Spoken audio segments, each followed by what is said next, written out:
Now, Wisconsin volleyball was one win from the program's first national championship. We'll have highlights from the title match in Pittsburgh.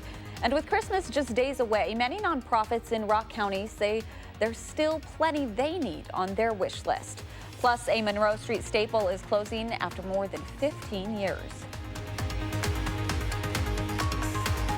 From the Channel3000.com Alert Center, this is News 3 Now at 10. Thanks for joining News 3 Now at 10. I'm Amanda Quintana. All eyes were on the Wisconsin volleyball team in Pittsburgh tonight. The Badgers were aiming for their first national championship in program history, but were swept by Stanford in 3 sets. It was only the second time Wisconsin was swept all season, and it ends a season where the Badgers were the number 4 national seed and won the Big Ten. Here in Madison, there were several watch parties, including one at Der Rathskeller inside the UW Memorial Union. Hundreds of fans joined together to watch the Badgers battle the Cardinal, including some students, even after finals have ended and campus has cleared out for winter break.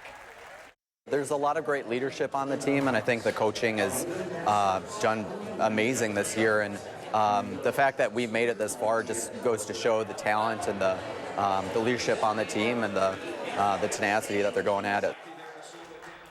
We'll have highlights and reaction from the championship match coming up in sports.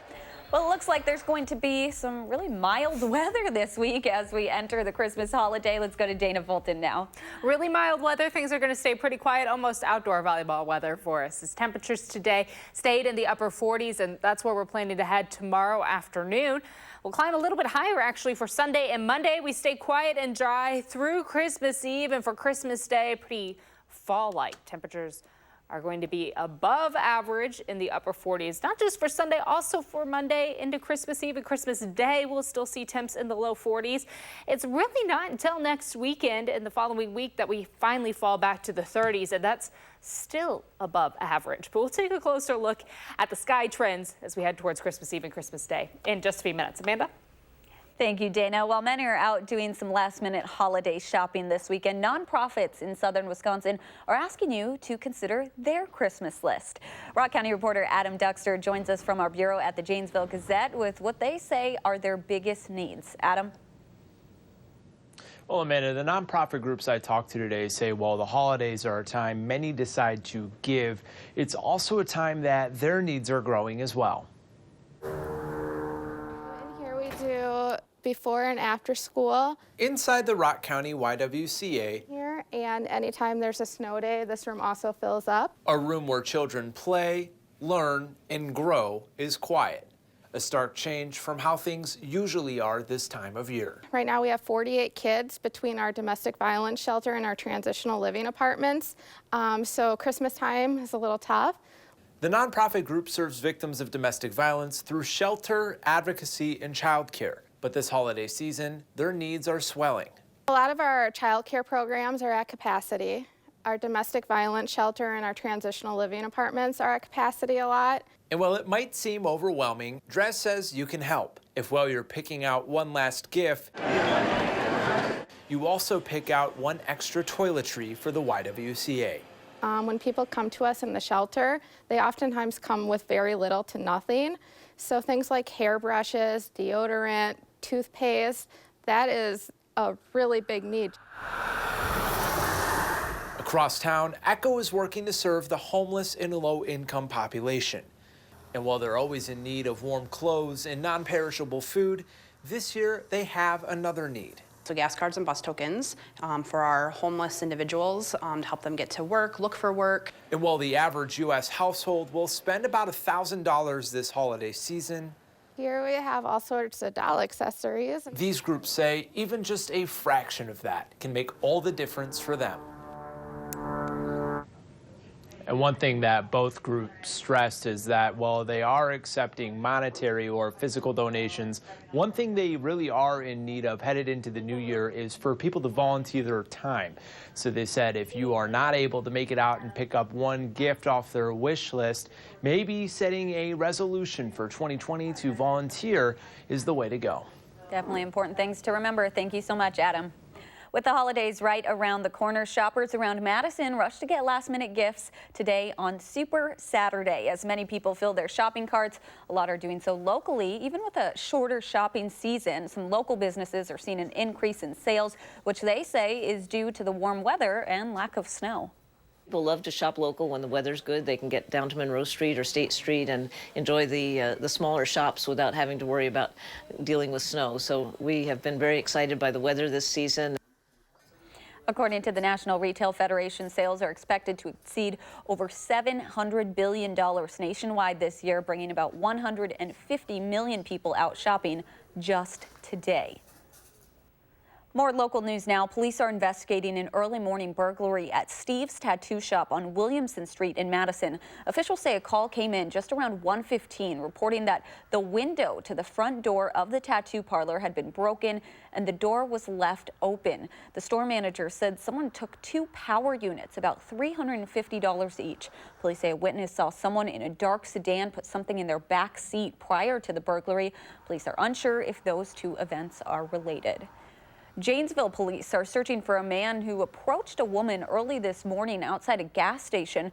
Officials say he tried to rob her at gunpoint at the Stop and Go on East Milwaukee Street. Police say the victim knew the suspect, who has been identified, and it was not a random act. UW police arrested a man yesterday in connection with an incident outside a campus building earlier this month. Police say 58-year-old Joseph Detweiler was arrested on felony charges of substantial battery, robbery with use of force, and a parole violation. They say it's in connection with a December 12th incident outside Vilas Hall, where a man was found injured. The victim was taken to the hospital with non-life-threatening injuries and has since been released. Police say Detweiler is not affiliated with UW-Madison. Police in Menominee Falls are searching for a woman seen on your screen here who stole multiple credit and debit cards from a locker at the YMCA. Officials say it happened last Saturday. She also made numerous purchases with those cards, and they say she was with a younger woman during at least one of those fraudulent purchases. The days of dishing out Creole and Cajun food have come to an end for Madison's New Orleans takeout restaurant. After 15 years of business, today was the last time the local restaurant served up classic Louisiana favorites. They still received a lot of customer support, so much that they started running out of some menu items and closing early the past few days. Fordham Avenue started in '85, so since then, been building, a lot of regulars have been in, and it's big time for a lot of people. They've been eating this food for 35 years. Oh, I'm really sad to see New Orleans takeout go. I would go to the old place on Fordham regularly on a trip back from Columbus. Although it might be harder to hunt down a shrimp Creole or Mardi Gras combo in Madison, a restaurant called Lorraine's will be taking over the space in January. It will feature island-style food and be run by the same owner and the same staff. The owner says he's ready to try something different. There's more on News 3 Now at 10. Dana's back with a look at your first alert forecast, plus how one woman is helping others turn grief into community this holiday season.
for reliable weather day in and day out.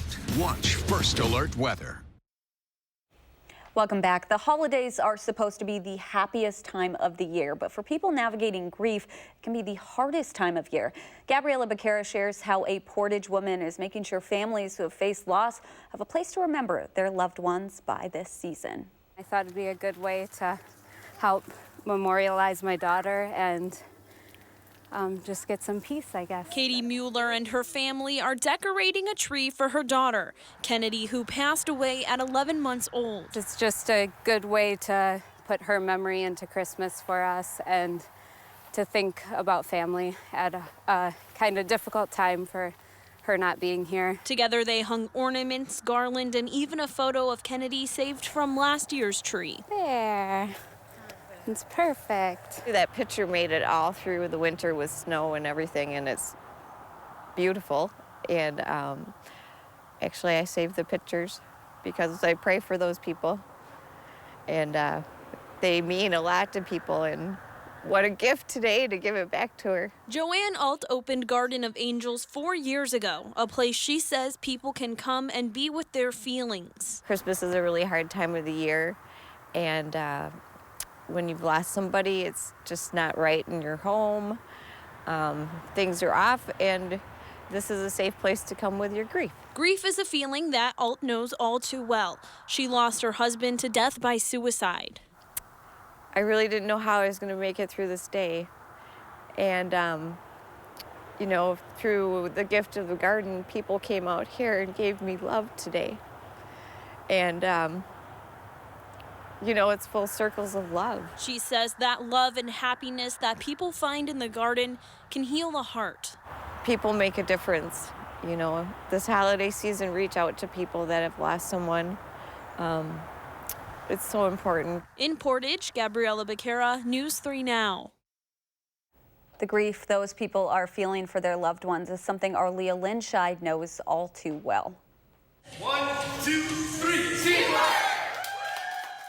Leah lost her 24-year-old brother Levi in a car crash 2 months ago. She is one of countless others who might struggle to stay merry this holiday season as they work through loss in their lives.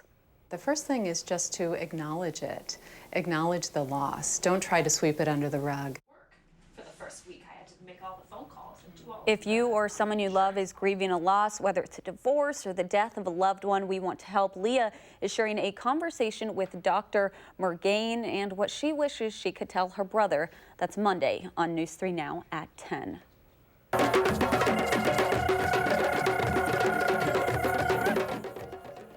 Today is the winter solstice, the shortest day of the year, and one group celebrated with a bonfire. The 17th annual Starkweather Creek Sunset Bonfire was held at Olbrich Park. There was drumming, singing, and dancing. Many people brought wishes to throw into the bonfire.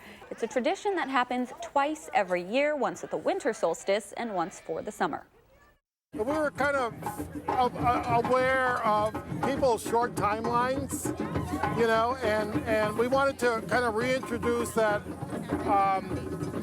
agricultural yearly focus on keeping time so that the solstice comes twice a year. So it's, you know, it sort of broadens your scope that, you know, not everything is microseconds. The event is sponsored by Friends of Starkweather Creek, along with Sassy and Eastmoreland neighborhood associations. And local organization Naturing in Madison celebrated the start of winter and the solstice today by hosting its Welcoming Winter event. They're encouraging families to get outside, not just now, but all winter long. While kids are enjoying stories and games by the fire, organizers say they're also getting vitamin D and physical activity. Organizers say that although it's a warm December night, they're hoping they can continue encouraging people to enjoy the outdoors. This leads into feeling brave on those 10-degree days and colder that we get, that even if it's not maybe as long as they're spending here this afternoon, that they're still able to get out for, 10 minutes and then come inside and have their cocoa.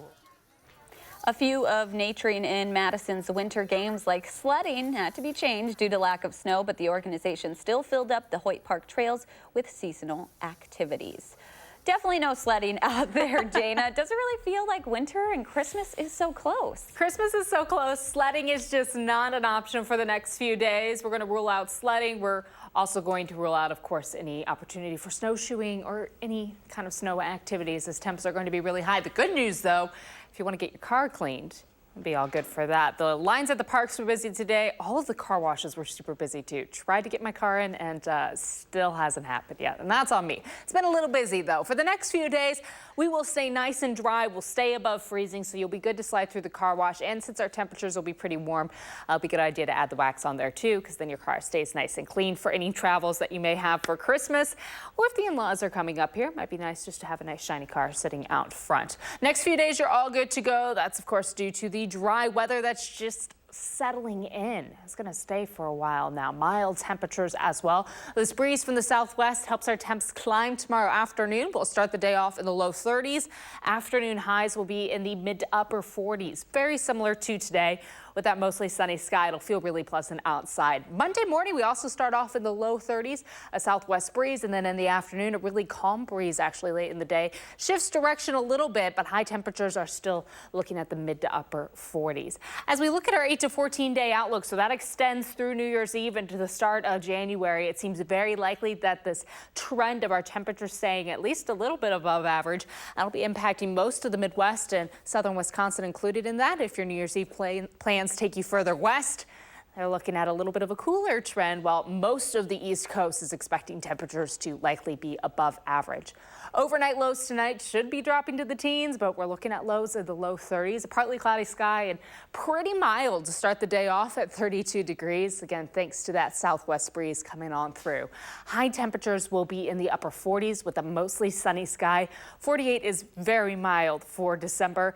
Almost feels a little more like Halloween rather than Christmas. 48 in Madison. Along the state line, we might be a little bit closer to 50 degrees, but for the Dells, a little closer to the mid to upper 40s. But regardless of where you're at in the state, temperatures are going to be above average tomorrow. And take advantage of it, because the cold air, it'll arrive at some point and it'll stay for a little bit.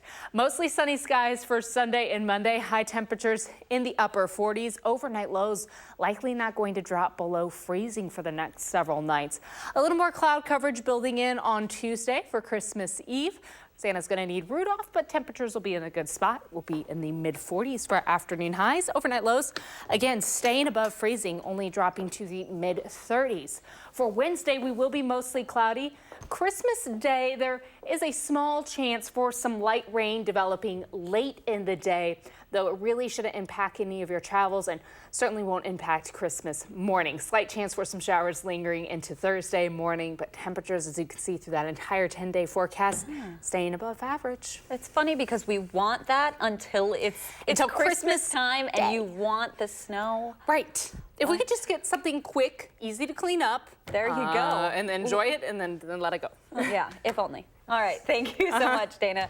Still ahead on News 3 Now at 10, we recap what went wrong for the Badgers in their NCAA title loss to Stanford. That's next in sports.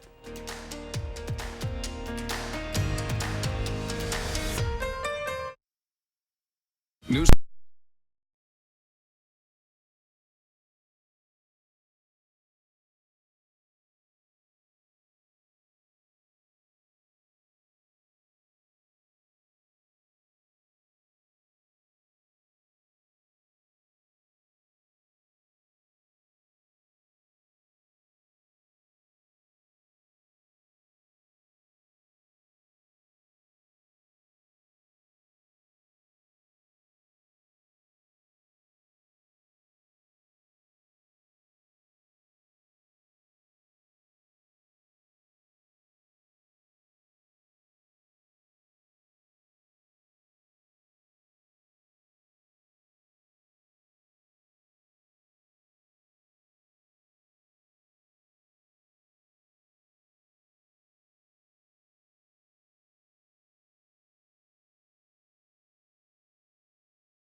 Well, up until tonight, the Badgers volleyball team was dominant in the NCAA tournament, only giving up one set to Baylor. But tonight, the tables were turned as Wisconsin faced the defending national champions. Now, Stanford had to play a near-perfect game to get past the Badgers, and they just kind of did that, you know, playing dominant from the very start. Molly Haggerty, doing her part, being aggressive, led the way with 10 kills, while Dana Retke put up 7. Now, Sydney Hilly working hard on defense with 11 digs, the Big Ten setter of the year with 25 of them.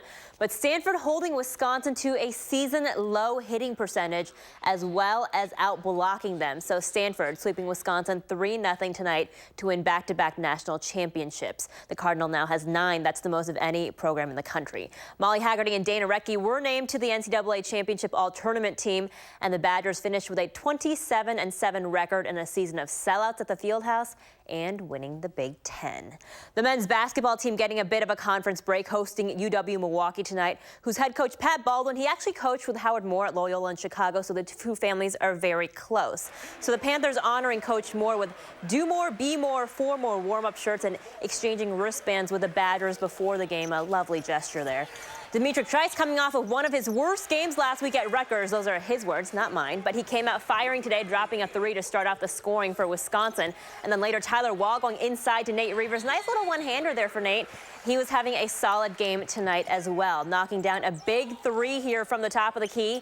Nate had 22 points tonight. Now, Micah Potter got his points too. Brad Davison dishing the ball over to him, and Potter making it count. But it was Dimitri Trice having a career-best day today. Check out this bucket here coming up. That is some fresh finesse there. The Badgers beat the Panthers 83-64 to move above the 500 mark. And Trice just happy to see his hard work pay off after the Rutgers loss. Rutgers was probably my worst game that I feel like I've ever played. But after that game, I got to go home and recoup kind of. Talk to my dad. Honestly, he's been on my back this whole season, really, and just getting in the gym and working on things that I feel like I could work on, and then regaining my confidence. And I feel like this week I've gotten up the most shots that I have in the past few months, I feel. So it just feels good to have the ball go through. Now back to Micah Potter over here. The 645-day wait finally ending tonight. Now, in case you haven't been following along, he transferred to Wisconsin from Ohio State 3 semesters ago, and head coach Greg Gard and the university filing multiple appeals to the NCAA, but no dice. So today, kind of a big deal for him. Potter coming into the game less than 4 minutes into the first half to some roaring applause from the Kohl Center crowd, even a few standing ovation from some fans. Coach Gard commending him countless times throughout the waiting period, saying he handled it better than most adults probably would have. And fellow teammate Nate Reavers saying Micah took it all in stride the best way he knew how, with a sense of humor. He's a really funny guy. You hear him just be like, a freaking NCAA every day, and he'd be like, and then he'd just be like, 22 more days, and you hear that all the time. It's just, yeah, he's been waiting to play this whole time, and he's just been waiting for the opportunity, and obviously he's taking advantage of it right now. Yikes. There were some jitters. I mean, 645 days is a long time to play a basketball game. So, but like I said, kudos to Brad, because he gave me a little dump-off pass, a nice little easy finish, and that kind of got me. I was like, okay, got one in the hoop, saw it going. Now I can kind of settle in. And from then on, it was just, as time went on, I got more and more comfortable. So now going forward, it's just continuing to get more comfortable and getting the flow of the offense and defense. So 12 points off the bench for Potter tonight. The team now off for a few days before they head to Tennessee next Saturday. But back to the volleyball team. I mean, just after the season they've had, it was such a heartbreaking loss tonight to watch them get swept. They've only been swept one other time this entire season in September to Washington. But the good news, you know, next year, Dana Retke still has a year left. Molly Haggerty, Sydney Hilly, they all still have a year left. So they'll return a really strong squad next year. So we can expect a lot more sellout crowds, a lot more good games next year. And really, the community was super proud of them. Just so loud at the field house. And I'm sure, you know, they're proud of what they got. I live right around the corner from the field house and Camp Randall. And there would be people like 4 hours ahead of time, like waiting outside. There would be lines all the time. So they definitely have the support of the community, 100%. All right. Thanks so much. We'll be right back. The links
Some people in Oregon may have been a little more inclined to give back this morning. This is Boaz the horse, along with his caretaker, Mary Hoogan. Boaz rang the red kettlebells for the Salvation Army all by himself.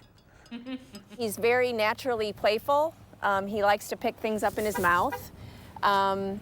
So when I taught him how to ring the bell, that was just one of the games. He's got a cowbell that he rings, and I thought, you know, this would be a great opportunity to share his talents with everybody else for a good cause.